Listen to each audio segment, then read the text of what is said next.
다들 아침에 저러네. 나우리네. 하루 망가는 땀에 임다 못 내.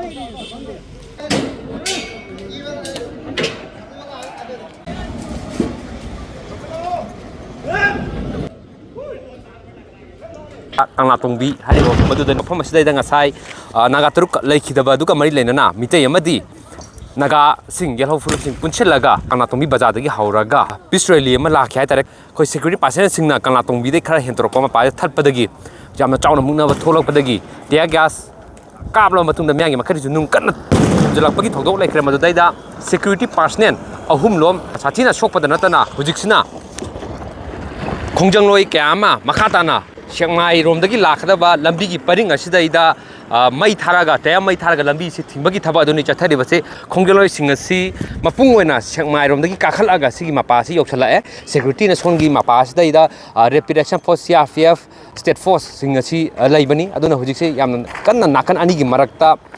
yamna chauna mungna badu thoi aduna tiagas pana ka ba taraga chu khongeloi singi market gi changsela laga taya mai thaba nauri kapsalakpa nungdang silapagi Thabak aduni ojik nakanani gi makta tholi base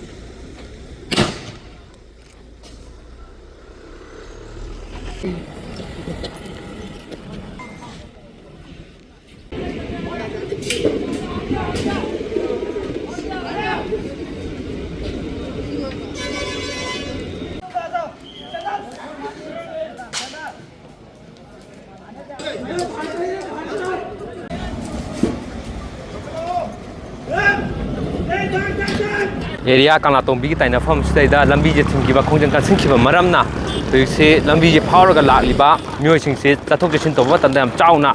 apan ba adu tholi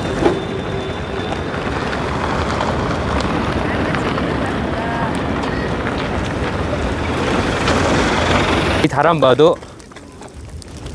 dia singasi security personnel singna lokthok na bi damak ta honari sabni makhan village ki gate adu dani aduga sonda khongjang kaya amasu hariba maikai romda laire matak kalaga huzik phoba justice deliver tawdribini na mok na thamraga lay dubu state government gi force masong central gi force na ekhoibu thamhanba piroi hena thokpadagi asigi rangsing asigi incident thokpani hena yananda phongdok janingni government si peace pamdabra santi pamdabra hena haininge karigino mogi agency mogi security personnel sing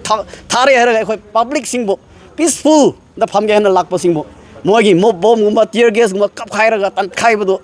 asina takpadi government si sincerity laite justice deliver toning sincerity moing on the laite hebdo sainga utpani moina ekhoi bu thugairaga tan thoraga lairasu ekhoi si tokpagi laite until and unless justice is deliver ekhoi sibra ekhoi hingbra ekhoi sikhiba ekhoi gi chinino yelhomi turuk idama ekhoi leblaga laigani haina so haininge aduga asiguma agitation si makhan wana mafam ke yada adum toraga laigani ngasi asida khat Kanglatongbi namdi longda khat nate Manipur ekhoi yelhomi miyam su tholak re haraga si matang support su tobio toraga su laye tung su adum toraga ekhoi justice phangdri phaw miyam tomina se haina su appeal toning mani government ki system se government si totally fail oire haina so haininge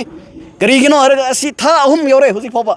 mi ama culprit asini ana ming phom sakpot khang hozik pho phaba ngamdraba state home department ki personnel yo na phaba ngamdaba asi government si fail oire haina haininge especially home department so fail oire haina haininge aduna mari laiba authority sing Manipur government ngamdre heradi huzik Palliba sarkar si ngamdre heradi justice piba ngamdre heradi even central government phoba larga khoi gi athubam tam justice piradi santi asi Manipur da larni haina haininge ekhoi sit in protest gi thokpada state force amasung central force na toriba thaba adudagi